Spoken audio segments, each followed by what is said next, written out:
Welcome to the Strategy Rewind Podcast. I am your host, Miguel LeBron. Here at the Strategy Rewind Podcast, we look at the relationship between goals, strategies, belief, and objective breakthrough. I'm so excited for today's episode.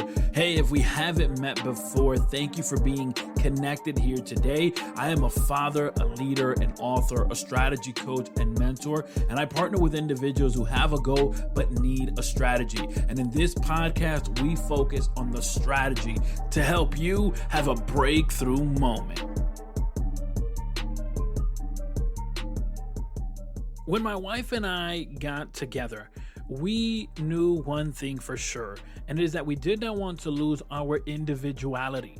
Many times individuals get into a relationship, they get married, and what happens is that they lose their individual identity. And so early on, we established one thing, that we did not want to lose our individuality. The fact is that I love my wife's quirkiness, her sense of humor. I love all of these things about her, and I don't want those things to disappear simply because we are adulting, as they say. And so if you find yourself in a relationship and you're trying to have a healthy relationship and you're trying to have a healthy marriage, I want to try to provide to you some of the strategies that I've used, that my wife and I have used in our marriage. Number one is to embrace the individuality. There's no reason to bury it. There's no reason to put it away. There's no reason to kill that part of you. Rather, bring that part of you, because truly, that's the part that your significant other fell in love with. That quirkiness, that intelligence, that wisdom, that beauty, that radiance that you bring.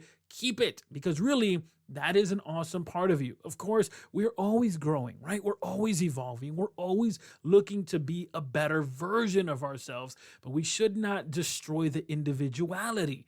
And so in that idea of embracing the individuality, we have designated moments where she does her thing and I do my thing. I may go ahead and read a book or play some Xbox or do some other project, and she goes ahead and does her thing. She'll watch a Netflix show or series and read a book or whatever it is that she does. And then we embrace those moments. So when she's on her by herself time, I let her be by herself time. And oftentimes I'll just go ahead and encourage her to do that. And you know what she does? She reciprocates. She encourages me to do the same. Do not bury your individuality just because you've come together. Rather, embrace that individuality, because truly that is the part that you fell in love with to begin with. In that, we also journey through the things that we like, and of course, the things we don't like. We figure out our common interest. Rather, it's something that we can agree that we don't like or that we both like, and we explore that further. And so it's not just about embracing the individuality and giving each other space. The other strategy is also to figure out times when you can go on a date. Sometimes you have to be spontaneous. Other times, the truth is, when you have children and other various responsibilities, it may be a little difficult to be spontaneous. But just because you have to put it on the schedule that this day at this time we're going out to eat, doesn't mean you can't surprise her with where you take her, or surprise your significant other as to where you go. So there's a sense of spontaneity, even though you've scheduled that time out. And time blocking is such an amazing tool that you can implement with your significant other. That moment when you're together isn't always going to look the same. Sometimes we go walking, sometimes we go out watch a movie, sometimes we're just at home hitting the old Netflix and chill. And so what I would encourage you to do is to, yes, embrace the individuality, but also never stop dating. The truth of the matter is that life can get busy, and if we are not conscious about this, we can become sucky communicators. Can I say that? I think I can. Listen, we can become bad communicators. And so one of the things that we did early in our marriage is that we went to a United Marriage Encounter weekend. This weekend was phenomenal because they show us some practical, ongoing communication strategies that we were able to not only implement that weekend, but we were able to take home. It was such a great experience that several years later, we decided to go again. And a massive breakthrough breakthrough happened when I really understood that our emotions are neither good nor bad, but rather they just are. What's good or bad is the attitude or action we take with those emotions. Let's be honest. We've all been frustrated, irritated, bothered, overwhelmed, anxious. These things happen. Those emotions aren't bad. However, the question is, how do we deal with these emotions? Furthermore, how do we treat our significant other, the person who has agreed to do life with you and embrace you? How do we communicate through that? Well, with the tools provided in the United Marriage Encounter weekend, we were able to continue to realize that we can get better at communicating. So it's not necessarily about you may be in a bad place. It's just, you want to continue to grow. Again, United Marriage Encounter is such an amazing organization. In fact, they are our brand new show sponsor. So I'm going to be talking more about United Marriage Encounter.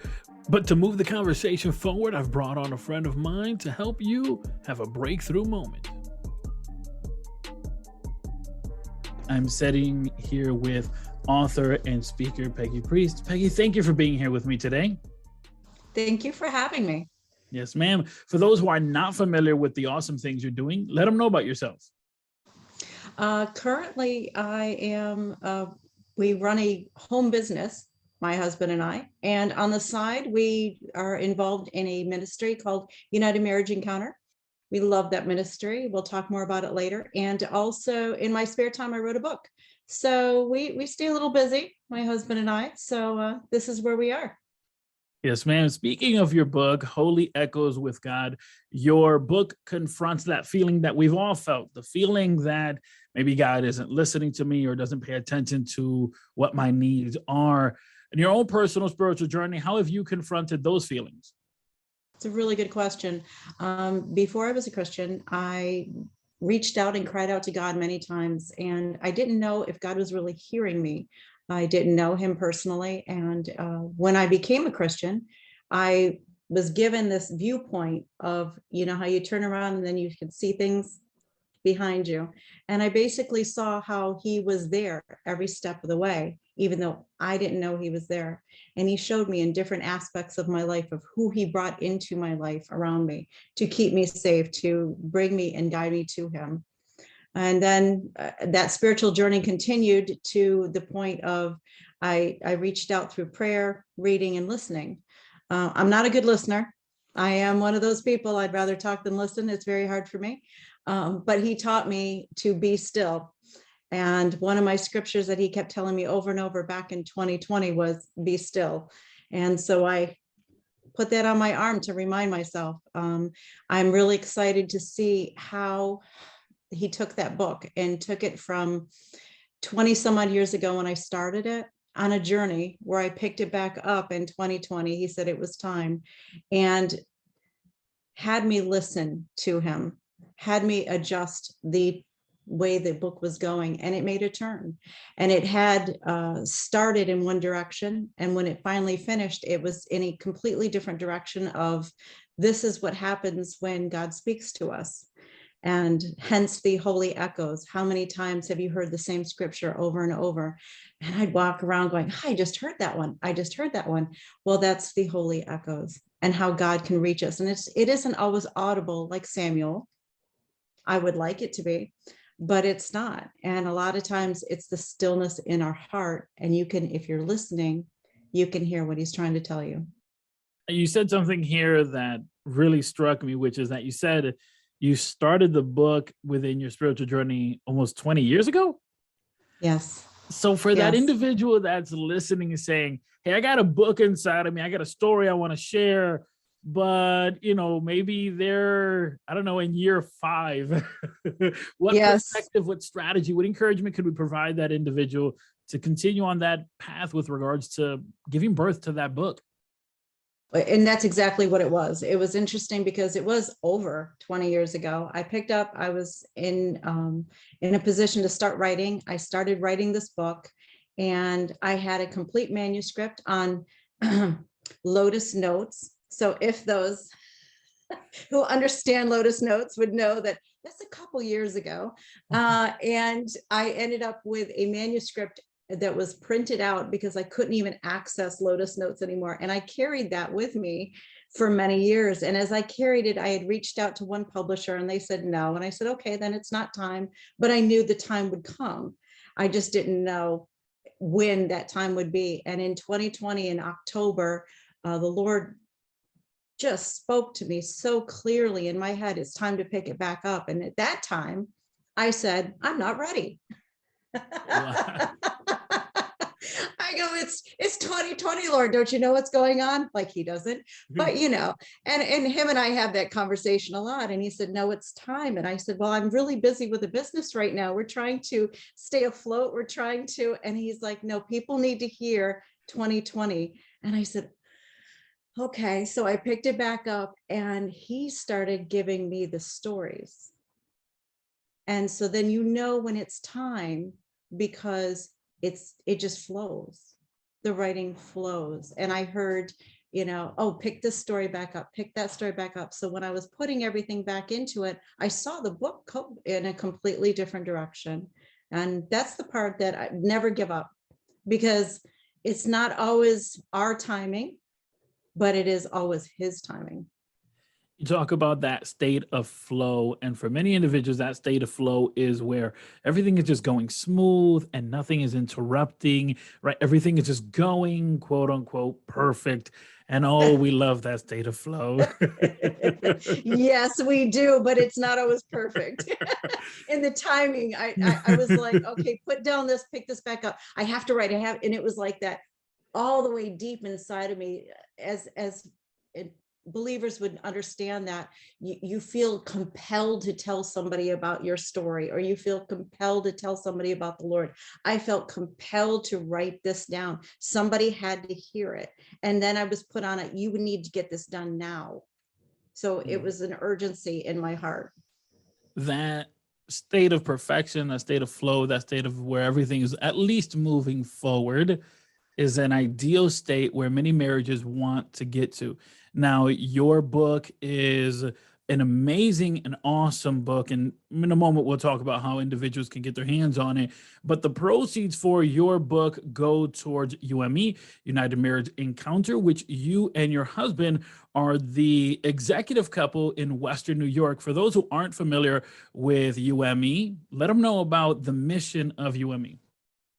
Thank you. United Marriage Encounter, my husband and I became involved back in 2016.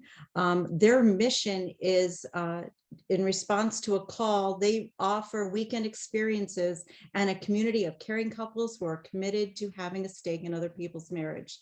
Their vision is to start transforming one man, one woman marriages that lead to stronger Christian families and stronger Christian communities, because that's what it's all about. For those individuals that say, man, I'd really like my marriage to get in the state of flow, right? I really want my marriage to be transformed. What is the strategies that they can anticipate gaining from being involved with UME? Because as you mentioned, there's series of weekend activities, and even in the midst of that, there's just a marvelous community within that. But what are the strategies that individuals who are looking to transform their marriage can anticipate when getting involved with UME? It's a really good question. United Marriage Encounter has a basically 48-hour, we almost call it a boot camp. It's for the couples that want to take their marriage and take it to that next level. We teach them tools for communication. They learn those tools on that weekend. They go to their room and they practice those tools with each other through writing.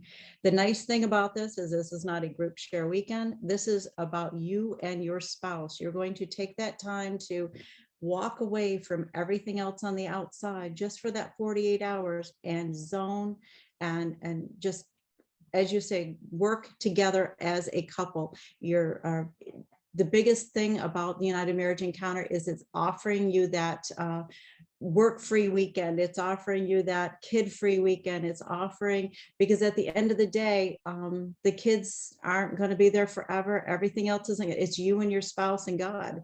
And that's what it does. And it walks you through an entire weekend of starting with self, and then you and your spouse, and then you, your spouse, and God. And it just formulates from there, and learning that tool of communication and continuing to practice it.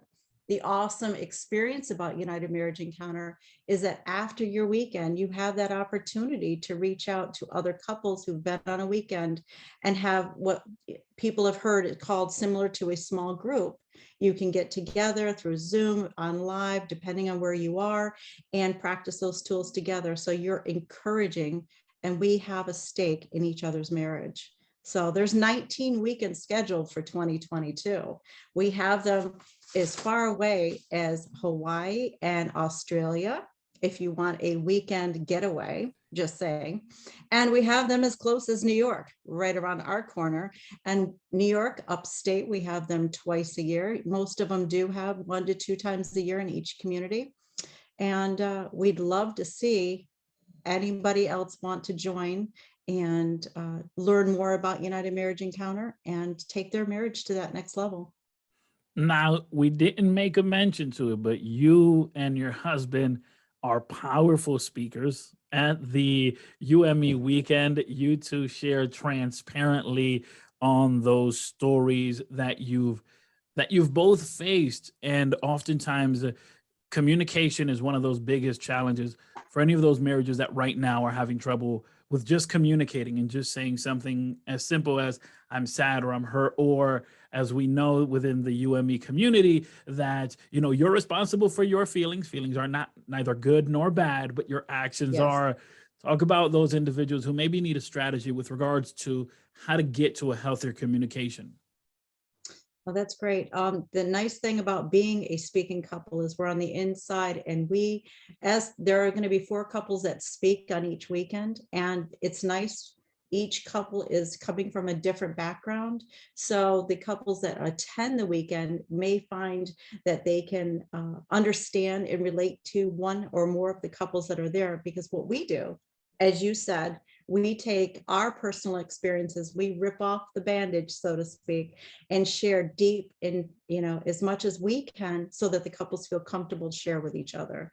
And that's what's important, because if they can see us doing this, they can see themselves doing this as well for each other.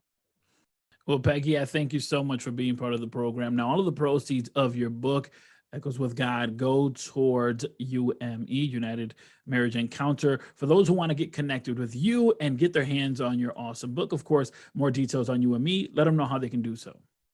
Absolutely. Absolutely. So yes, as you mentioned, all net proceeds go to United Marriage Encounter. This is my Hannah project for this book. That's what I call it. And so anybody that wants to be a part of this project, we are very excited, and we want to get the word out for United Marriage Encounter. If you'd like to attend a weekend, you can go to unitedmarriage.com. That is unitedmarriage.com, and that will show you more about our vision, our mission. There's some testimonies out there, and how to sign up for any weekend you choose. Again, we have them everywhere. It's a great getaway for a couple, and it's also a great way to take that marriage to the next level. My book, you can reach on Holy Echoes by PeggyPriest.com. And that is my website, which gives more information about me, about the book, what's going on. And the newest thing with the book is by the end of the month, it will be an audio book. We are in the process of completing it that way. So very exciting news there. Awesome. Awesome. Peggy, thank you so much for being part of the program. And of course, send all my regards to Carl.